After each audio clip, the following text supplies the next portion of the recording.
நம்மளுடைய மெய்யழகன் கார்த்தி அவர்கள். ஆக்சுவலி படம் ரிலீஸ் ஆகிறதுக்கு முன்னாடி பிரேம் சார்கிட்ட பேசியிருந்தோம். அப்போ அவங்க சொன்னாங்க, இந்த படத்தில் கார்த்தி சார், அரவிந்த் சாமி சார் 2 பேருடைய நடிப்பும் வந்து பெரிதளவில் பேசப்படும் அப்படின்னு. there's no denial about it at all. அவ்வளோ ஃபினாமினலான ஒரு பெர்ஃபார்மன்ஸ், அவ்வளோ ஒரு ஸ்பான்டினிட்டி, எல்லா இடத்துலையும் அவ்வளோ அழகான ஒரு ஆக்டிங்கை கேரி பண்ணீங்க.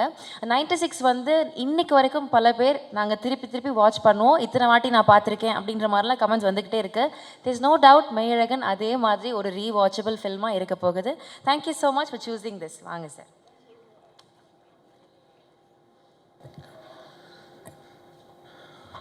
முதல்ல பத்திரிகை, தொலைக்காட்சி, ஊடக நண்பர்கள் எல்லாருக்கும் இந்த படத்தை புரிஞ்சுக்கிட்டு இந்த படத்தை பற்றி அத்தனை வரிகள், அத்தனை பாராட்டு வரிகள் எழுதி இந்த படத்தை கொண்டாடினவங்க எல்லாருக்கும் முதல்ல நன்றி. அதே சமயத்தில் உலகத்தில் எங்கேருந்தோ சின்ன சின்ன ஒரு மூலைகள் இருந்து இந்த படத்தை பற்றி, இந்த படத்தை ரசித்து இந்த படம் என்ன தாக்கத்தை அவங்க மேலே ஏற்படுத்தியிருக்குன்னு தொடர்ந்து ஒரு மீம்ஸாகவும் பதிவுகளாகவும் ரீல்ஸாகவும் போட்டுகிட்டே இருக்கிற தமிழ் சினிமாவின் ரசிகர்கள் உங்கள் எல்லாருக்கும் இந்த தருணத்தில் நான் நன்றி சொல்லிக்கிறேன். தனியாக நன்றி சொல்ல முடியல, ஆனால் அவ்வளோ பேர் இந்த படத்தை பாராட்டியிருக்கீங்க, புரிஞ்சுக்கிட்டு இருந்திருக்கீங்கிறதுக்கு ரொம்ப நன்றி. இந்த படம் ஒத்துக்கிறதுக்கு மிகப்பெரிய ரீசன் என்னென்னா, இதுக்கு முன்னாடி தமிழ் சினிமாவில் அருமையான படங்களை நமக்கு கொடுத்த முக்கியமான இயக்குநர்களும் நடிகர்களுக்கும் நான் நன்றி சொல்லி ஆகணும். Balachander sir, K Viswanath sir, Balu Mahindra sir, Mahendran sir, Kamal sir, அவங்களாம் நம்ம சின்ன வயசில் அவங்க வந்து வெறும் உறவுகளை வச்சு கதைகள் பண்ணி அதை ரசிக்க வச்சு அதை நீங்கள் தூங்க விடாமல் பண்ணியிருக்காங்க. அந்த மாதிரி படங்கள் நமக்கு கிடைக்காதான்னு ஏங்குறப்போ அப்படி ஒருத்தர் கதை எழுதியிருக்காரு. அந்த கதையை எப்படி மிஸ் பண்ணுறது? எனக்கு மெட்ராஸ் வெற்றி விழாவில் வந்து பத்திரிகையில் இருக்கிற எல்லாரும் நான் சந்திச்சப்போ ஞாபகம் இருக்குது. நல்ல படங்களாக தேர்ந்தெடுத்து பண்ணுங்கள், நீங்கள் பருத்தி வீரனில் ஸ்டார்ட் பண்ணியிருக்கீங்க, நீங்கள் பொழுதுபோக்கு படம் பண்ணுங்கள், ஆனால் நல்ல படங்கள் தேர்ந்து பண்ணீங்கன்னு எனக்கு சொல்லியிருந்தீங்க. நான் மறக்கவே மாட்டேன். அதுலேருந்து நான் என்னுடைய பாதையும் நான் தேர்ந்தெடுத்த படங்களும் உங்களுக்கு தெரியும். இந்த படம் வரும்போதும் இந்த படம் பண்ண வேண்டிய படம் இது வந்து இந்த படம் எவ்வளோ ஒரு உரையாடல்களை உருவாக்கியிருக்கு, எத்தனை பேர் ரிஃப்ளெக்ட் பண்ண வச்சுருக்கு. ஒரு கலைப்படைப்புக்கும் நல்ல கலைப்படைப்புக்கும் முதல் விஷயமே இந்த உரையாடலை ஏற்படுத்துறது, ஒரு விவாதத்தை ஏற்படுத்துறது தான். அப்படி அவ்வளோ விஷயங்களை வந்து இந்த படம் பேச வச்சுருக்குங்கிறதுக்கு இந்த படத்துடைய வெற்றிக்கு ஒரு மிகப்பெரிய முக்கியமான ரீசன். அப்படி சினிமாங்கிறது பொழுதுபோக்கு மட்டும் இல்லை, எல்லா கலை அம்சத்தையும் சேர்ந்த ஒரு கலைப்படைப்புன்னு காமிச்சிக்கிறதுக்கு எப்போ தான் நல்ல படங்கள் அமையும்.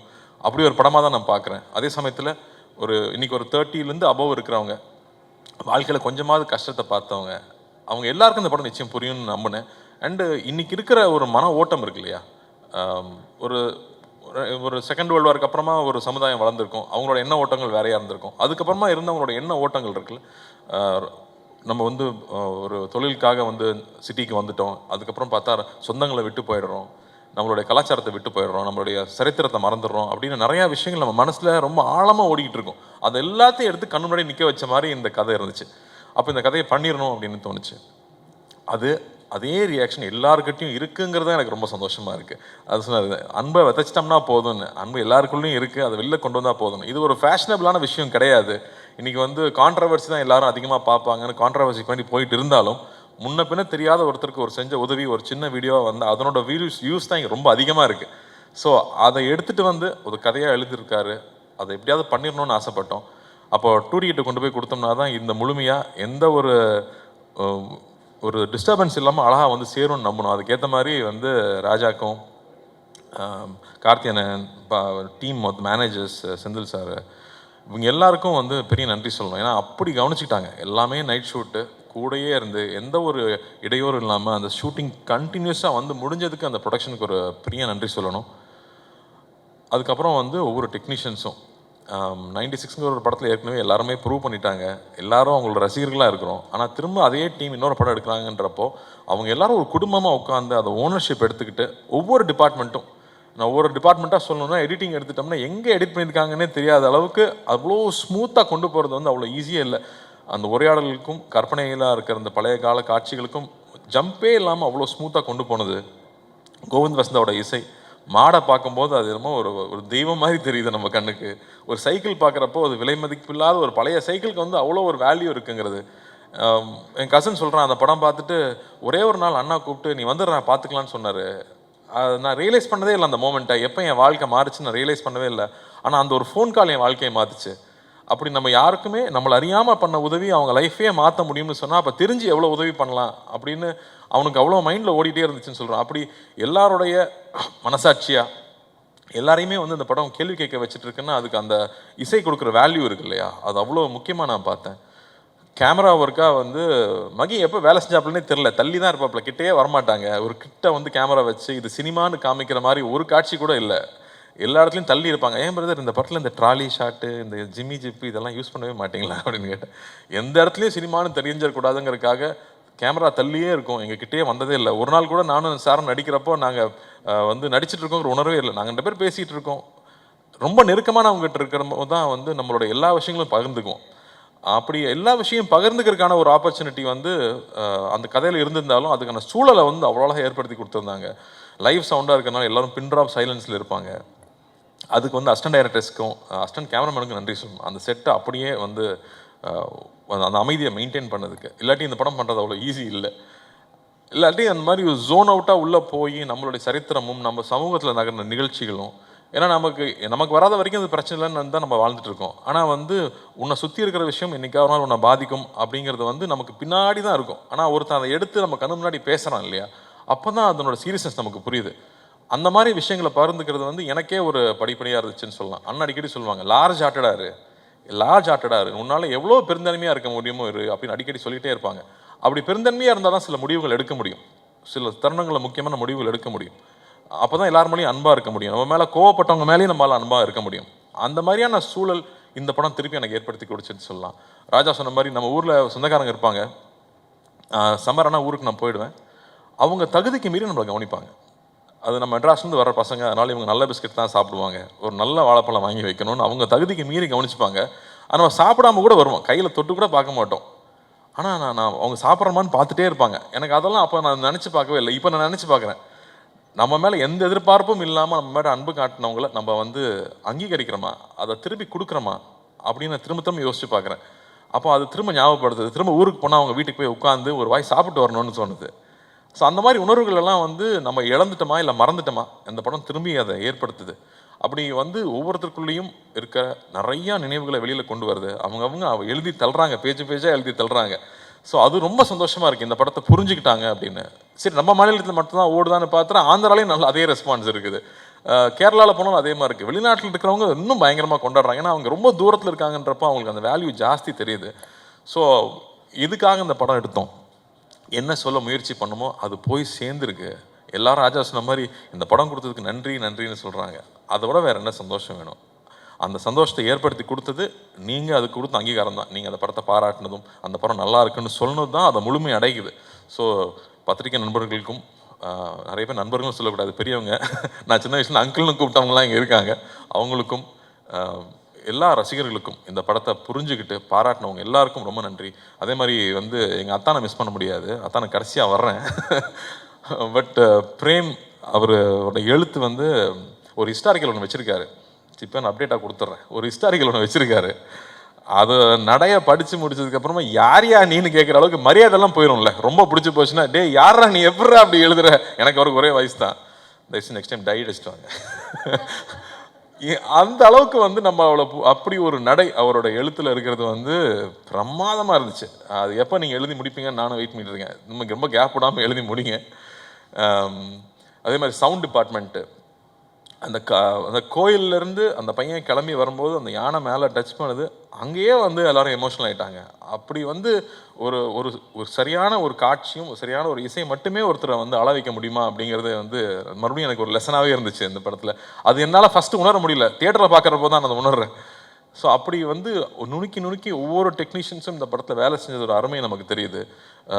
வெகு சில பாடல்கள் தான் வந்து நமக்குள்ளே போய் நம்மளை வந்து பாட வைக்கும், நமக்குள்ளே போய் நம்மளை செய்ய வைக்கும். அந்த மாதிரி இந்த படத்தில் இருக்கிற பாடல்கள் நான் கேட்டே இருப்பேன். ஏங்க இந்த படத்தில் வந்து 96 மாதிரி ஹிட் சாங்லாம் இல்லையா?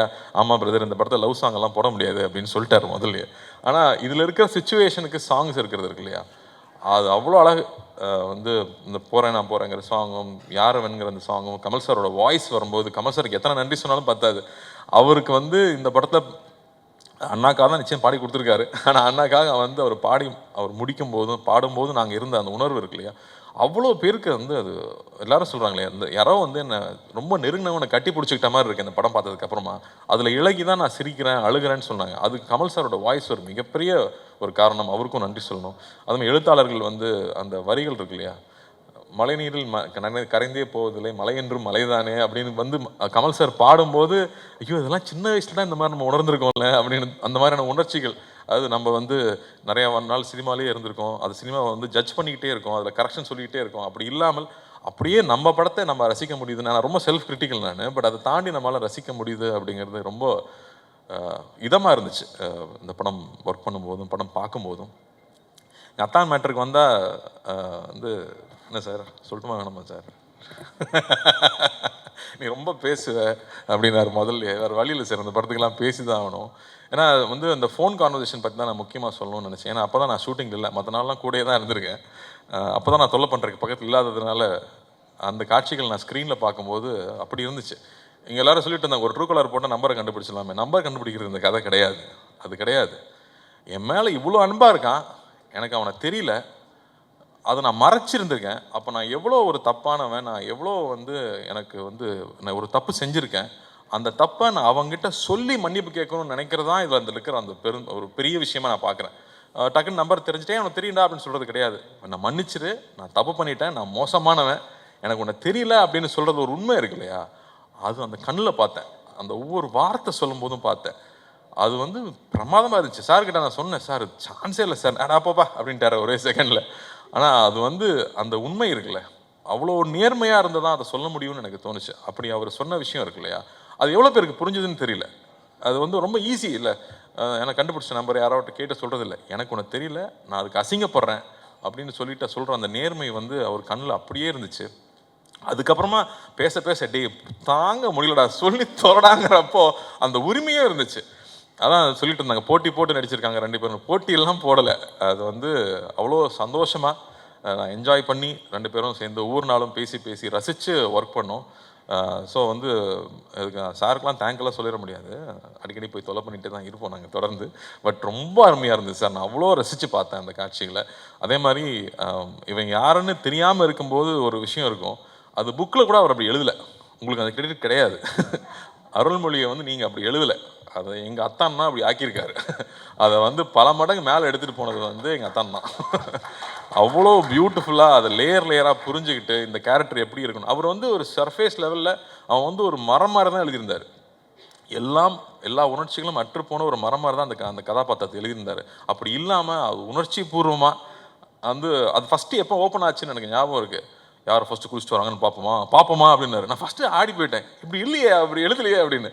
அப்போ தான் வந்து திரும்ப எனக்கு நாங்கள் ஊருக்கு போனால் எப்படி இருப்போமோ, அப்போ வந்து எப்படி ஒருத்தன் இழகிறான் அப்படிங்கிறத வந்து அவர் மைண்டில் வச்சுக்கிட்டு ஸ்டேஜ் பை ஸ்டேஜ் அவர் கொஞ்சம் கொஞ்சமாக அதுலேருந்து வெளியே வந்திருப்பார். இல்லை நான் சொல்லி தான் ஆக முடியாது, இவ்வளோ பேர் இருக்காங்களே, நான் சொல்லி தான் ஆகணும். வேற எப்போ சொல்கிறது. ஸோ பியூட்டிஃபுல்லாக பண்ணியிருந்தீங்க sir, love you sir. And இந்த தருணத்தில் எனக்கு இவ்வளோ நேரம் டைம் கொடுத்து பேச அனுமதிச்சேன் உங்களுக்கும் ரொம்ப ரொம்ப ரொம்ப நன்றி. நிறையாவது மிஸ் பண்ணுறேன்னா அப்படின்னு யோசிக்கிறேன். சக்தி இன்னொரு பேச்சாளர் எங்களுக்கு ரெடி ஆகிட்டார் இண்டஸ்ட்ரிக்கு. ரொம்ப அழகாக சொன்னீங்க, டைரக்டர் பற்றி அவ்வளோ அழகாக சொன்னீங்க. எப்படி வந்து நிறையா மூட்டை கட்டி வச்சிட்டோம்னா அதில் வந்து அரிசியும் உமியும் சேர்ந்துருந்தால் அதுக்கு வேல்யூ இல்லை, அரிசி மட்டும் இருந்தால் தான் வேல்யூ. அப்போ எத்தனை மூட்டைங்கிறது கணக்கு இல்லை, மூட்டை மட்டும் அரிசி இருக்கா, அது உணவாகுமாங்கிறது தான் முக்கியம். அதனால் கம்மியான படங்கள் பண்ணாலும் நல்ல படங்களாக பண்ணுவார் நிச்சயமாக அவர். பட் அது ரொம்ப அழகாக எடுத்து சொல்லியிருந்தீங்க. ஸோ நன்றி. அண்ட் அனைவருக்கும் அசிஸ்டன்ட் டைரக்டர்ஸ்க்கு, படத்தை வேலை செஞ்ச அனைவருக்கும், அந்த மாடுலேருந்து அந்த பாம்புலேருந்து அந்த சைக்கிள்லேருந்து அந்த செருப்பு வரைக்கும் நன்றி நன்றி நன்றி. இந்த ஒரு சந்தோஷத்தை கொடுத்ததுக்கு, இந்த பெருமையை கொடுத்ததுக்கு மறுபடியும் அண்ணாவுக்கும் நான் நன்றி சொல்லிக்கிறேன். அடிக்கடி வந்து நான் சொல்லிகிட்டே இருப்பாங்க, இந்த படத்தை பற்றி இந்த மாதிரி திரும்ப அடிக்கடி படம் பண்ண முடியாது, ஃபர்ஸ்ட் பி ப்ரௌட் அப்படின்னு சொல்லிட்டே இருந்தாங்க. அண்ணி முந்தனே தான் படம் பார்த்தாங்க, ஒரு ப்ரொடியூசராக பொறுப்பாக ரிலீஸ்க்கு முன்னாடி படம் பார்க்க வேண்டாம், படம் பார்த்ததுக்கு அப்புறமா இப்போ தான் அண்ணி கூப்பிட்டு ஸோ ப்ரௌட் கார்த்தி, இந்த மாதிரி படம் அடிக்கடி பண்ணு. இங்கே வியாபாரம் ஒரு பக்கம் இருக்குது, ஆனால் இங்கே இன்னொன்று வந்து மக்களுக்கும் நமக்கும் நெருக்கமாக இருக்கிற படங்கள் வந்துகிட்டே இருக்கணும்னு சொன்னாங்க. ஸோ அதெல்லாம் பெரிய கான்ஃபிடன்ஸ் கொடுக்குது. ஸோ நன்றி என்னுடைய 2 ப்ரொடியூசர்களுக்கும் ரொம்ப ரொம்ப நன்றி. தேங்க்யூ.